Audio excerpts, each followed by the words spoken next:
Video খান মুর্শিদাবাদ সম্পর্কে বুঝছেন। মুর্শিদাবাদ বন্ধুরা, মুর্শিদাবাদ ওয়েস্ট বেঙ্গলের মুর্শিদাবাদ থেকে আসছে এই বন্ধুটা, ঠিক আছে।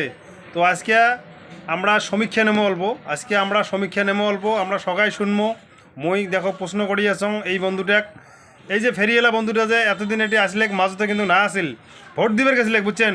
তো ভোট দিয়া আজকে বাড়ি যাচ্ছে, মানে এটি কোনো হালা করে যাচ্ছে, ব্যবসা যাচ্ছে।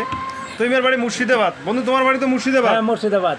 আচ্ছা, এই বন্ধুটাকে আমরা জিজ্ঞামো আজকে, প্রশ্ন করবো, কোশ্চেন করবো, ওয়েস্ট বেঙ্গলের অল্প সমীক্ষা নেবো, ঠিক আছে। ওয়েস্ট বেঙ্গলের অল্প সমীক্ষা নেবো। তো বন্ধু বলো। ভোট তো হয়ে গেল নাকি? 23 তারিখে ভোট হয়ে গেল। আচ্ছা, তাহলে ওয়েস্ট বেঙ্গলে কিরকম ভোটের খবর একটু বলো। খবর বলতে এখন রানিং পার্টি তো টিএমসি।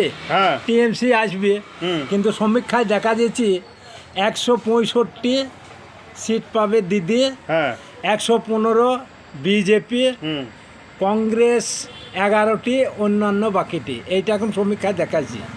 তোমার মতে? আমার মতে ওই দিদি আসা লাগে।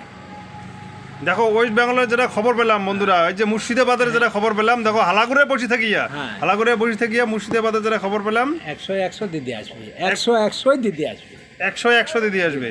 দিদি আরেকবার ক্ষমতায় আসছে, ঠিক আছে বন্ধুরা। দিদি আরেকবার ক্ষমতায় আসছে শিওর। 100 কত সিট বললা? 165।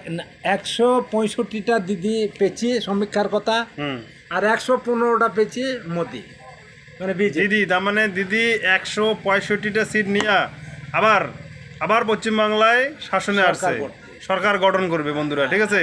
তো এই বন্ধুরা যে সমীক্ষাটা দিল, মুর্শিদাবাদের এই বন্ধুটা যে সমীক্ষাটা দিল, এই সমীক্ষাটা কতদূর সত্য হবে জানি না। তো বন্ধুরা, যারা ভিডিওটা দেখছেন তাদেরকে বলবো তোমরা অল্প কমেন্ট করবেন।